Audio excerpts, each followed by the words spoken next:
মান কেউ কম না।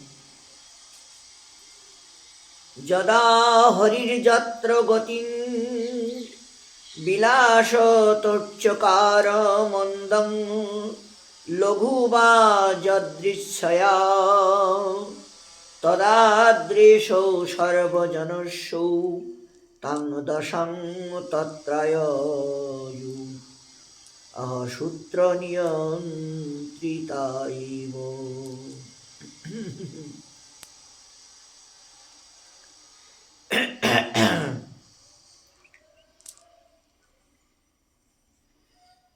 শ্রী শ্রী গোপাল চম্পু অষ্টাদশ চম্পু আমরা আস্বাদন করছি। কৃষ্ণ সবাইকে নিয়ে পরিক্রমা করছেন। কোনো সময় লাঠিটা ঘুরাইয়ে উপরের দিকে দেয়, আবার ওইটা লাফ দিয়ে ধরে, কারো দিকে আবার একটু নয়নটা ঘুরাইয়ে তাকায়। গরুগুলো যদি এদিক ওদিক যায় তা দৌড়ে আবার ওরা ঘুরাইয়ে নিয়ে আসে।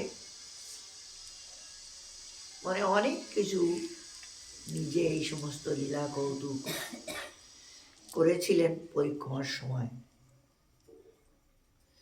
গোপসুন্দরীরা তারা নৃত্য কীর্তন করছেন। যখন ফিরাতে যায়, গোপাল তুমি একটু নাচো, এই তখন গোপাল আবার নাচ দেখায়।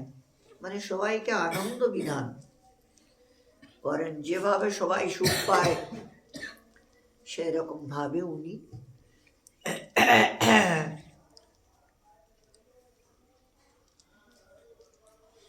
যে কালে যে স্থানে ক্রমে লীলাবশত এই মৃদুভাবে অথবা দ্রুতভাবে গমন করিতেন, তৎকালে সকল লোকের দৃষ্টি যেন সেই সূত্র নিবদ্ধ হইয়া সেই স্থানে সেই রূপ তোমার দশায় প্রাপ্ত হইয়াছিল। অর্থাৎ সূত্র গঠিত এই পুত্তলিকা যেমন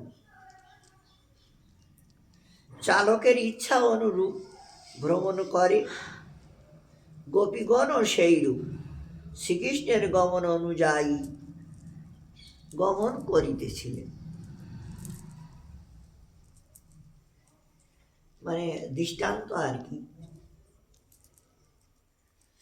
কৃষ্ণ হলো সমস্ত জীবের সূত্রধার, জীব হলো পুতুল আর তিনি হলেন সূত্রধার। তিনি জীবকে যাকে যেভাবে নাচাচ্ছেন সে সেইভাবে নাচছে,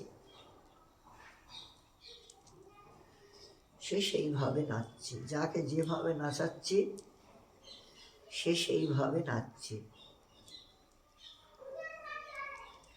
আবার যে যেভাবে নাচতে চাচ্ছে তাকে সেইভাবে নাচাচ্ছে। মানে এখানে দুটো শব্দ দুই রকম হয়ে গেল। যে যেভাবে নাচতে চাচ্ছে তাকে সেইভাবে নাচাচ্ছে, আর উনি যাকে যেভাবে নাচাচ্ছে সে সেইভাবে নাচছে। তাহলে দুটো জিনিস হয়েছে, দুটো জিনিসেই তর্ক রয়েছে। দুটো জিনিস মানে এক হলো মায়ামুগ্ধ জীব আর এক হলো মায়ামুক্ত জীব। এখানে দুটোই আর কি অন্তর, আর এই দুই প্রশ্নের দুটো উত্তর। এক হলো মায়াবদ্ধ জীব আর একটা হলো মায়া মুক্ত জীব। তা মায়া মুক্ত জীব যারা, তাদের উনি আর কি নাচায়, আর মায়াবদ্ধ জীব তারা ভগবানকে নাচায়।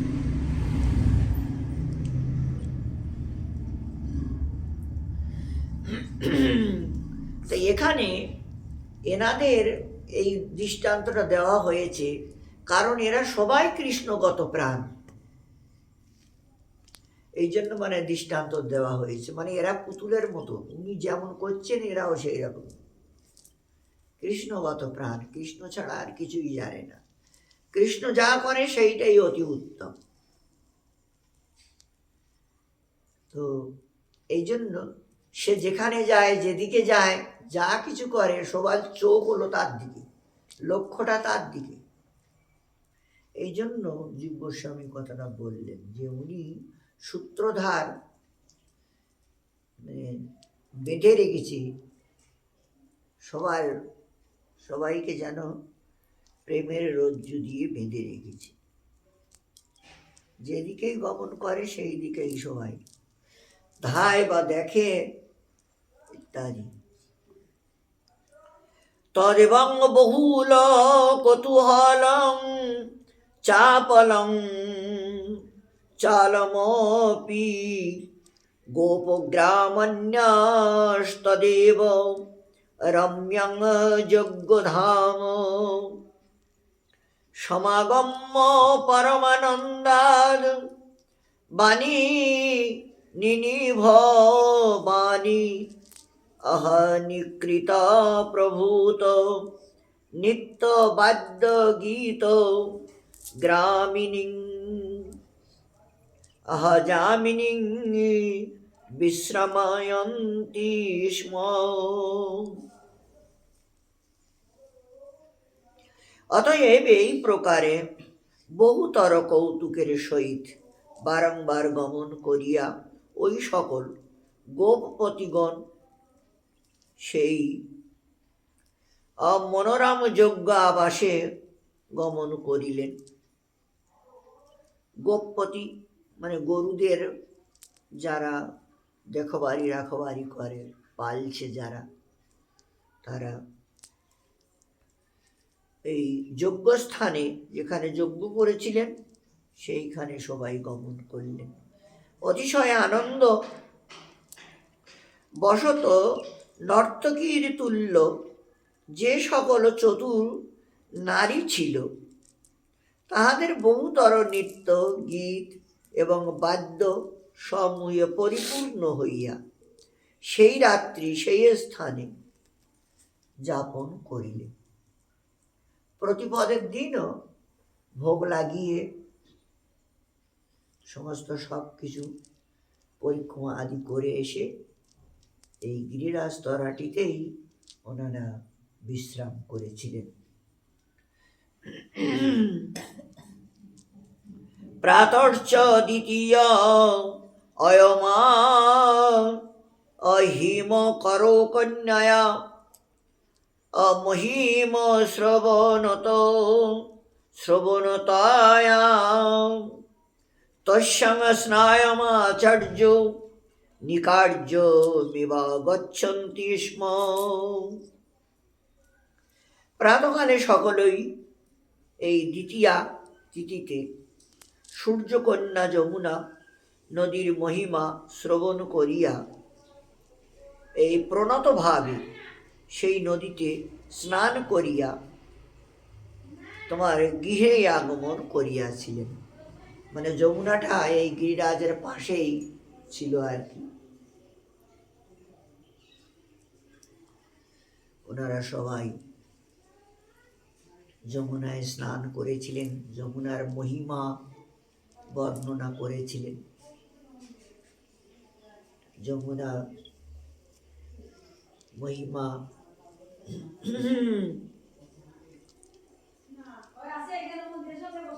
কৃষ্ণের নয়ন জল থেকে গিরিরাজ, রাধারানীর নয়ন জল থেকে যমুনা।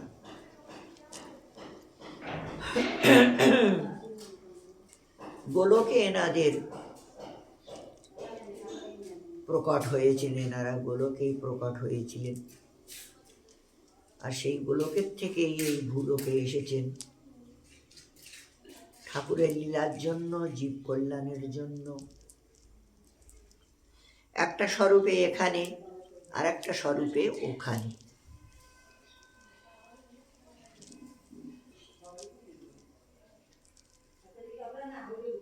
তস্যাঞ্চ ভ্রাতৃ দ্বিতীয়ায়ং ভ্রাতৃভিঃ অহপ্রস্থেন ভোগিনী হস্তেন ভক্তব্যামিতি।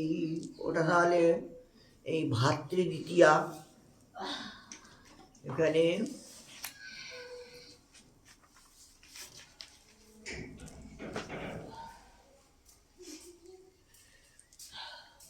পরমধন্যায়ভি রূপনন্দয়াদি কন্যায়ভি নির্মথ মিলন্তিভীর নির্মন্ত্রিত প্রণয়যন্ত্রিত তত্র সতৃষ্ণৌ চ রামকৃষ্ণৌ সহচরণিকরেণ সহভোজন করেণ সহ অহমোহন রোচয়তাম। সেই ভ্রাতৃ দ্বিতীয়া তিথিতে ভ্রাতৃগণ ভগ্নীদিগের প্রশস্ত হস্তে ভোজন করিবেন। এইরূপ বিধি থাকতে উপনন্দ প্রভৃতি তোমার এই ধন্যা কন্যাগণ পরস্পর মিলিত হইয়া কৃষ্ণ বলরামের নিমন্ত্রণ করেন। আর তারা দুইজনে প্রণয়বদ্ধ হইয়া তথায় সতৃষ্ণ ভাবে স্বভোজনকারী সহচর বর্গের সহিত অত্যন্ত আনন্দিত হইয়াছিলেন। মানে উপনন্দ আদি বা নন্দ এই ছোট ভাই, ওনাদের দুই একজন করে কন্যা ছিলেন। তারা আর কি এই কৃষ্ণ বলরামকে নিমন্ত্রণ করেছে, ভাই তুমি আমাদের ঘরে কালীকে প্রসাদ পাবে। তারপরে ওরা নিমন্ত্রণ করে। তো সেখানে ওই বোনদের জন্য অনেক কিছু নিয়ে যেতে হয়, সোনা গয়না কাপড় চোপড় এটা সেটা, এখনো প্রচলিত আছে। ব্রজে তো দেখেছি আছে, আছে না?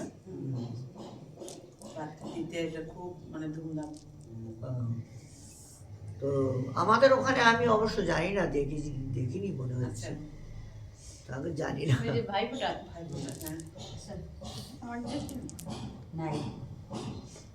আমাদের ওইদিকে দেখিনি আমি অবশ্য। তো এইখানে এসে দেখেছি, আর এইখানে অনেকে ভাই বলে আর কি ফটা দিয়েছে।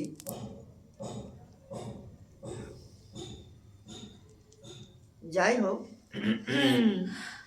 সেই উপনন্দ আদি ওনাদের যে কন্যারা, ওনারা কৃষ্ণ বলরামকে নিমন্ত্রণ করেছেন। তারপরে ভাইয়ের কপালে দিলাম ফোঁটা, জমের দ্বারে পড়ল কাঁটা। হ্যাঁ, এরকম কিছু আছে আর কি বলে।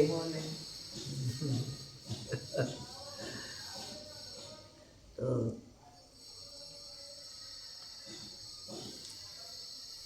ভগবান নিজে যদি আচরণ করে না দেখায়, না শোনায়, না বলে, তাহলে জীব জানবে কি করে? এগুলো সব কিছু ভগবান আগের থেকেই মানে তৈরি করে রেখেছি। ওইটা পরম্পরায় চলতে থাকবে যতদিন পৃথিবী থাকবে, সৃষ্টি থাকবে, ওই রকম চলতে থাকবে। ভগবানের এই লীলা কৌতুক বড় অদ্ভুত হয়। তদেবং বৃত্তে বৃত্তে কৃষ্ণস্য সমুন্নাদোদ্ধ তাবদ্ধয়াম কুহনয়া মদযোগ্য অপ্রত্যুহ নমি দমিত উহমানঃ ক্রমং সক্রান্ত না শত্রুস্ত বক্রভাব চক্রতয়া আহা চুক্রধ। অতএব এইরূপ ঘটনা হইলে পর শ্রীকৃষ্ণের পাণ্ডিত্য, অভিমান, নিবদ্ধ অহংকার চর্যা দ্বারা ইহা আমার যোগ্য ভগ্নী, এইরূপ তর্ক করিয়া তোমার দেবরাজ বক্রভাব সমূহ অবলম্বন পূর্বক ক্রুদ্ধ হইলেন। তোমার ওনারা যখন এই সেবা আদি করেছিলেন বা উৎসব করেছিলেন,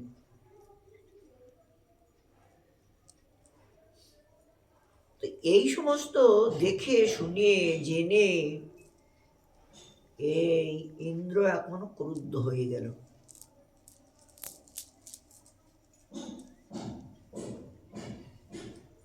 শ্রীকৃষ্ণেন তস্য অহজাগুড়াপি খট্টারূঢ়তা তর্কিতা সা কথম অন্যথা অসম্পর্কিতয়া বর্তেতে অতি ব্যক্তি কর্তুর্মিহ মৎসরতস্তরস সহিতম বিশ্বমোহিত শ্রীমন নন্দাদি নিন্দাপূর্বকং সম্বর্তক মেঘান ব্রজ বিঘাতায় প্রবর্তয়ামাস।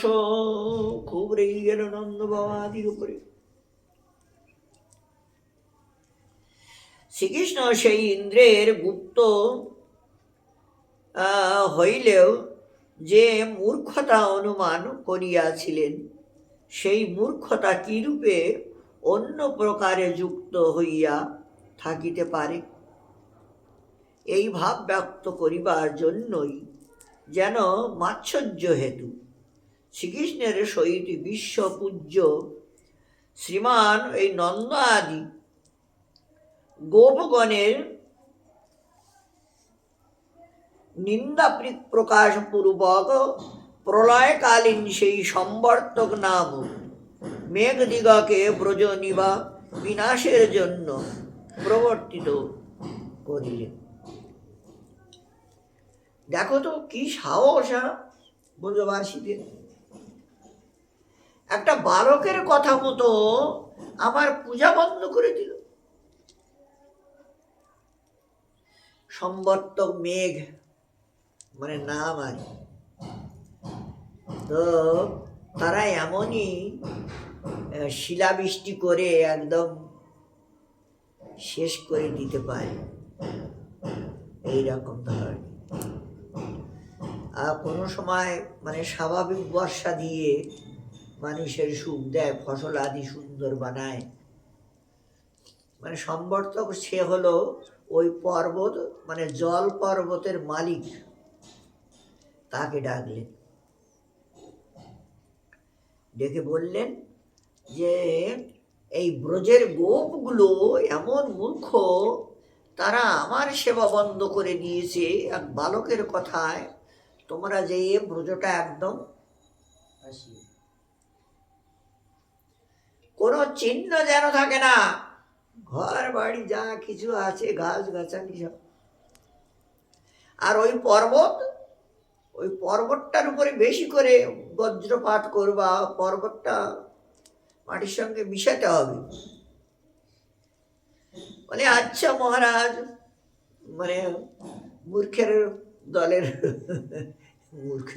গুলো মূর্খই হয়, এরা একটু বিচার করে না, জানে না, বোঝে না। আচ্ছা আমরা দেবতা যখন একটু চোখ বন্ধ করে দেখি যে লোকটা কে এরকম করছে বা করাচ্ছে, তা দেখার আর সময় নেই। মানে ক্রোধ মাথায় উঠে গেছে, এখন ভুল বকছি।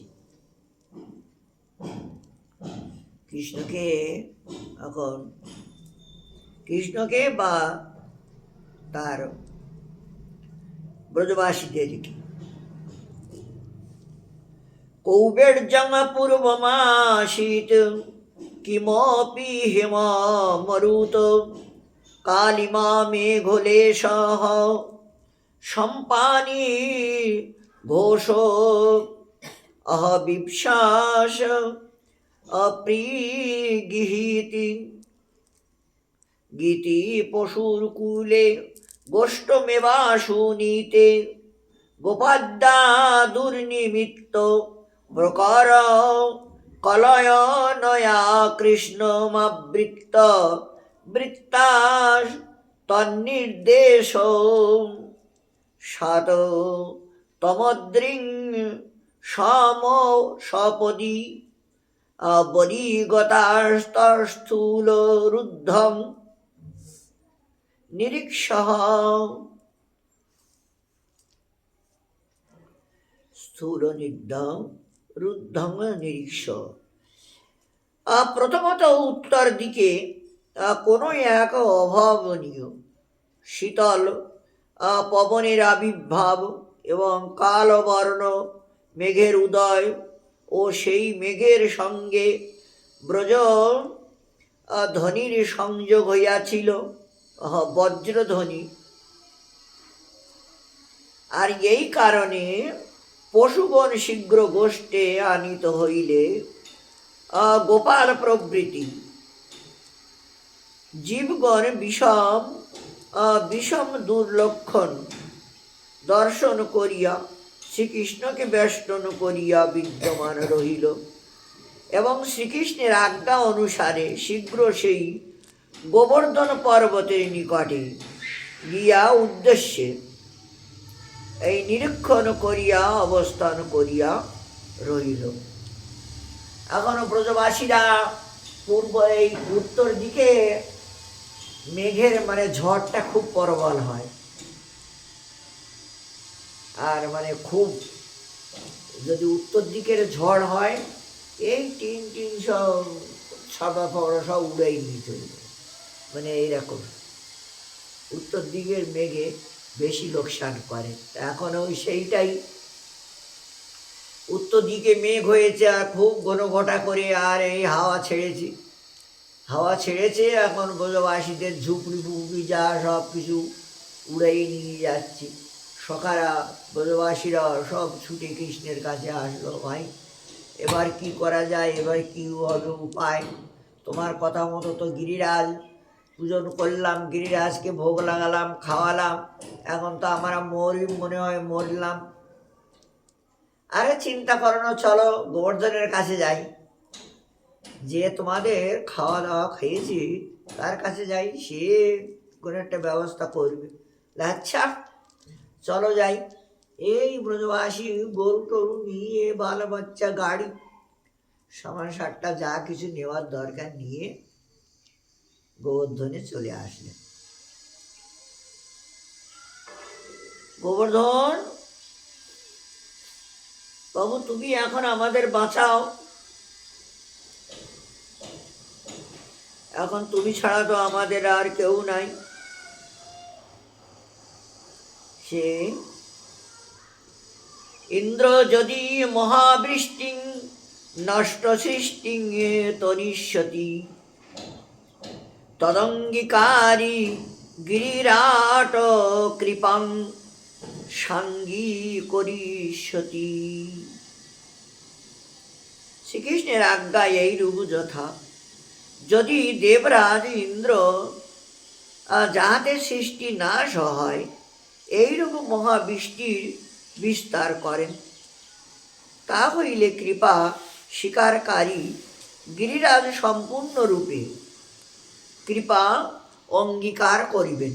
যদি ইন্দ্র আর কি নষ্ট করতে চায় ব্রজধামের কোনো কিছু, তো সেটা গিরিরাজ নষ্ট হতে দেবে না। তোমরা চিন্তা করো না, তোমাদের কোনো ক্ষতি হতে দেবে না গিরিরাজ। সে অবশ্যই আমাদের অঙ্গীকার করবেন আর রক্ষা করবেন, কারণ সে তো ভগবান দেখলে তো কিরকম স্বরূপ ধারণ করে খেয়েছিল। বিশ্বাস তো সবার হয়েছে এবং সবার বিশ্বাস হচ্ছে সে যখন কথা বলেছে খেয়েছি আমাদের রক্ষা সে অবশ্যই করবে। উপত্যকামুপেত্য তং বিঘ্নং নিঘ্নং কর্তুর্মুদ্রিম উপগ্নং কৃতা অধিষ্ঠানে তু গোষ্ঠে গোষ্ঠেন্দ্র তনয়ে শোষময়ং প্রতিপালয়তি।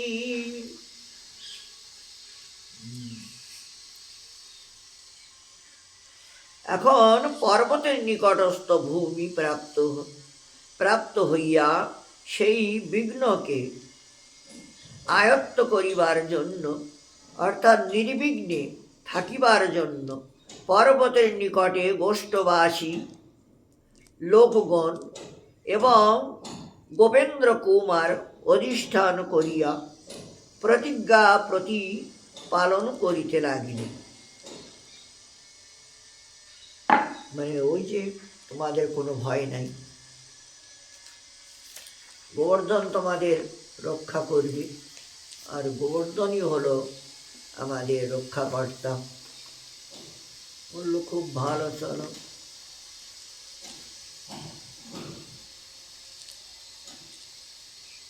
ঘড়দ ঘড়দিতি ধনদ ধন ঘটাবি সংঘটনই কঠোর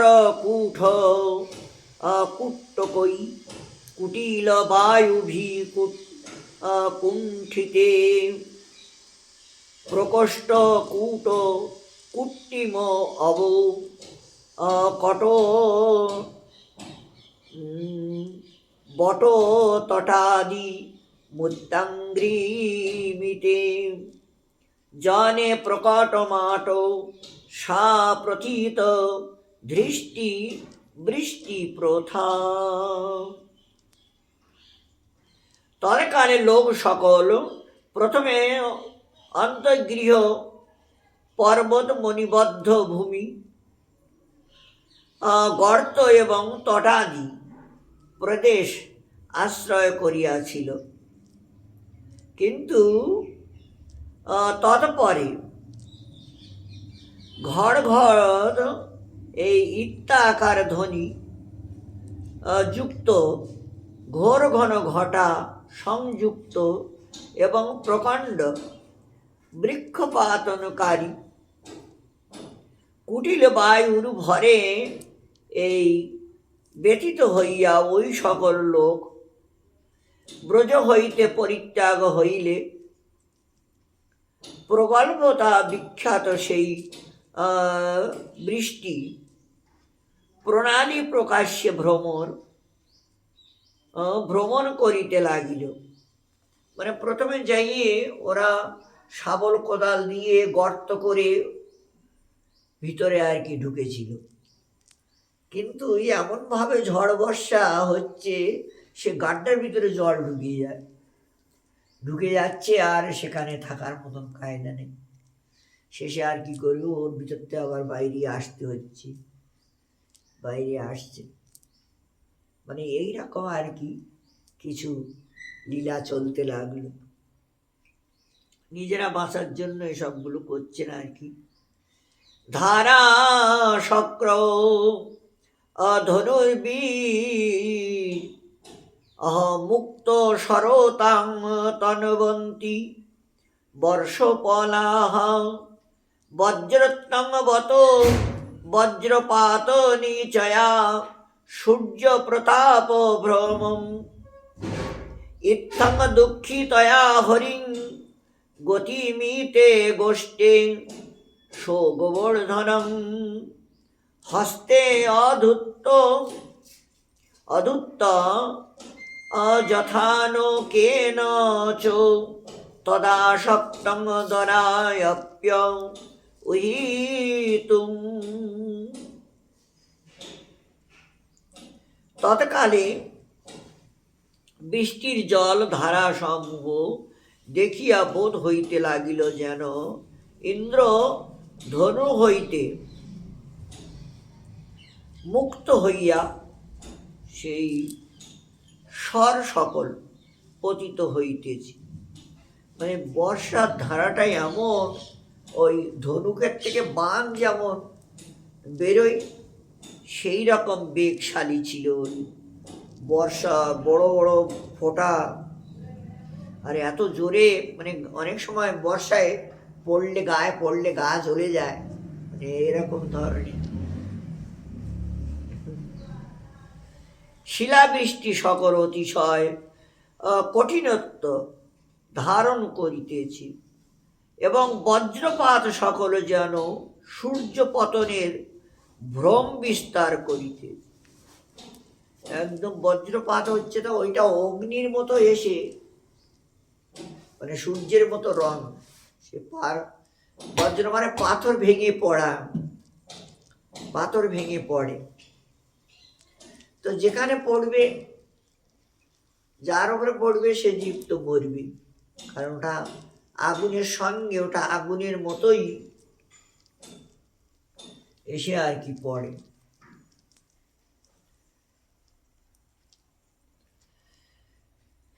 দেখো কিরকম জল জমে পাথর হয়, মানে জলের ভিতরে আগুন আছে কিন্তু এমনি কিন্তু দেখা যায় না। তো কখন দেখা যায়, জলটা জমে পাথর হয়ে যায়, আর ওতে এখন বাড়ি মারলে আগুন জ্বলে। এমনই এইরকম একটা জিনিস। তো ওই রকম এই পাথরটা, মানে জল, তা পাথরে পাথরে বাড়ি লেগে সেইটা আগুন হয়ে এই পৃথিবীতে এসে পড়ছে, আর মানুষ মরে যাচ্ছে, জীব জানোয়ার গাছ যার উপরে পড়ে সে মরে যায়, এইরকম ধরনের।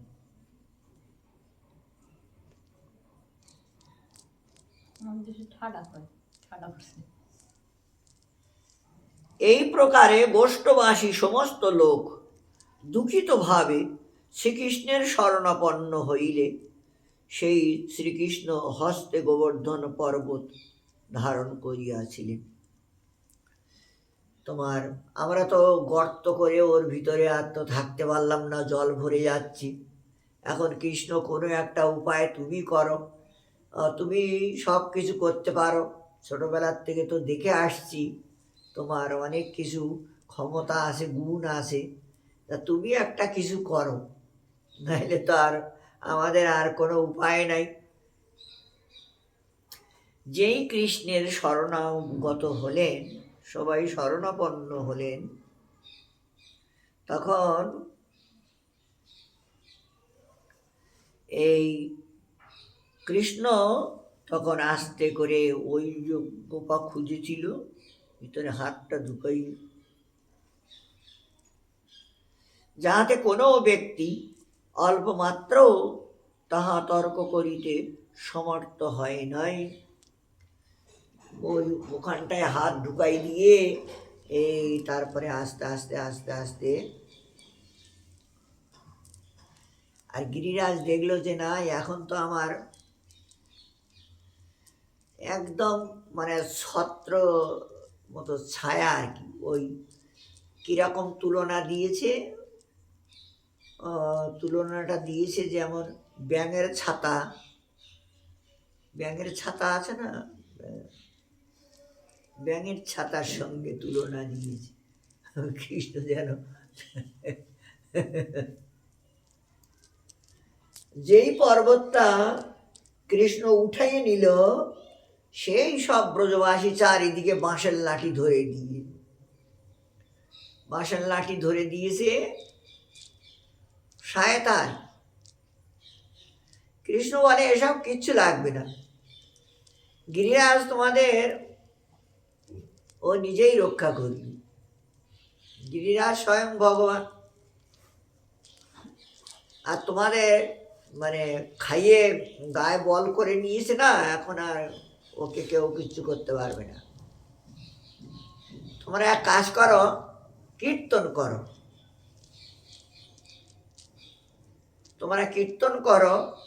যাতে আর কি আনন্দ পায় গোবর্ধন। কীর্তন শুনে নাচ কীর্তন আরম্ভ করো, তাতে এই তখন সবাই ভিতরে ঢুকে গেল, আর অনন্তনাগকে ভগবান স্মরণ করলেন যে গোবর্ধনের চারিদিকে তুমি দেওয়ালের মতো বেনে যাও, যেন জল হাওয়া কোনো কিছু ভিতরে না আসে। উনি এসে ওইটাই করে দিলেন। চক্রকে বললেন, চক্র, পাহাড়ের উপরে বজ্র হোক, জলের হোক, মানে কোনো কিছু অশান্তি যেন এই পর্বতের উপরে না পড়ে, তার জন্য তুমি উপরে থাকো। দুজনকে দুই কাজে লাগিয়ে দিয়েছে। আর ঠাকুর ওনাদেরকে নিয়ে এখন বাঁশি এক হাতে ধরে রেখেছে, আর এক হাতে বাঁশি বাজাচ্ছে, আর এদেরগুলো নাচাচ্ছে, কীর্তন করাচ্ছে। ইন্দ্র একদিন, দুদিন, 3 দিন, 4 দিন এই করে করে 7 দিন পর্যন্ত এই অনিষ্ট। তারপরে আর নাই, জলটা সব ফুরিয়ে গেছে, বরফ যা কিছু ছিল সব ফুরিয়ে গেছে, আর কিচ্ছু নাই। যখন আর কিচ্ছু নাই, আর বোঝের আর কিচ্ছু হলো না, তখন আর কি করবে? সেই গুরু বৃহস্পতির কাছে গেলেন, যে গুরুজি কি ব্যাপার? তাহলে এই ব্যাপার, সর্বনাশ, তুমি এ কি করেছো মূর্খের মতো? আরে মূর্খ, তুমি গিয়েছিলে না এই কৃষ্ণের গর্ভস্তুতি করতে মথুরায়? তুমি জানো না এই কৃষ্ণকে? জানি শুনে তার সঙ্গে এইভাবে, সি সি সি, তুমি তো বড় অন্যায় করেছো। এখন ক্ষমা আর হবে কিনা জানি না, তবে এক কাজ করো, সুরভি গাইকে নিয়ে যাও, নিয়ে তারপরে প্রার্থনা করো, ওকে পূজন করো, আর গোবিন্দ নামে অভিষেক করবা, গোবিন্দ নামে পূজন করবা, আর গোবিন্দ নামে তিলক করে দেবা। তো আজ থেকে তুমি গোবিন্দ, মানে গরুকে রক্ষা করেছে, আর গো এই ব্রজ মানে গোকুলকে রক্ষা করেছে, উনি গোকুলেশ্বর, এই জন্য গোকুলেশ্বর রূপেই গোবিন্দ নামে তিলক করবা, আরতি পূজন করবা, সুরভি গাভীর দুধ দিয়ে অভিষেক করবা, সব কিছু বলে দিয়েছে। বলে না গুরুদেব, তোমাকেও যেতে হবে, মন্ত্রগুলো কে বলবে তুমি না গেলে? আমাদের তো মন্ত্র মুখস্থ নাই, তুমিও চলো। সে ব্রহ্মা শঙ্কর সবাইকে বৃহস্পতি ডেকেছি, সবাই এসেছি, সবাই এসে পুনরায় এই কৃষ্ণ তখন কি করলো, বর্ষার থামি গেছে, চলো চলো বাইরে চলো, অনন্ত তুমি চলে যাও, ওরা যেন তোমাকে দেখতে না পায়, তুমি পালাও। ও চলে গেছে। সুদর্শন, তুমিও পালাও তোমার জায়গায়। এই ব্রজবাসীরা বাইরে এসেছে, ব্রজবাসীরা বাইরে এসেছেন, আর আসার সঙ্গে সঙ্গে ইন্দ্র এসে কৃষ্ণ আবার ওই পর্বতটা ছুঁড়ে দিয়ে ও বাইরে চলে এসেছে, আর পর্বত ভাঙে চুরিয়ে নিচে পড়ে ভাঙে চুরি চুরমার হয়ে গেছে, চুরমার হয়ে গেছে। ভগবানের বড় বিচিত্র লীলা হয়, কারণ ওই যে এক স্বরূপে পূজা নেবেন, আর এক স্বরূপে পরিক্রমা আদি করাবেন, আর এক দর্শন করাবেন, দেশ বিদেশে নিয়ে যাবে পূজার জন্য, আর গোলকে প্রতিদিন যাচ্ছেন, চলে যাচ্ছেন, সেখানে যাবেন, অনেকগুলো কারণ নিয়ে করে, কারণ নিয়েই তো ভগবানের লীলা, ওইটাই আর কি করি। গোলকে যাচ্ছে বলেই এখানে এখন আস্তে আস্তে ছোট হয়ে গেছে। আগে নাকি এই প্রথমেই গিরিরাজ মথুরায় ছায়া পড়তো, নন্দগ্রাম বর্ষানায় ছায়া পড়তো, মানে এইরকম ছিল। ওই পরম্পরা ব্রজবাসীদের মুখে ওই শুনতে শুনতে এসেছে ওরা, আর ওদের কাছেই আমরা শুনেছি যে এইরকম ছিল, আমরা শুনেছি, আর সত্যিও তাই, ওই রকমই ছিল। তো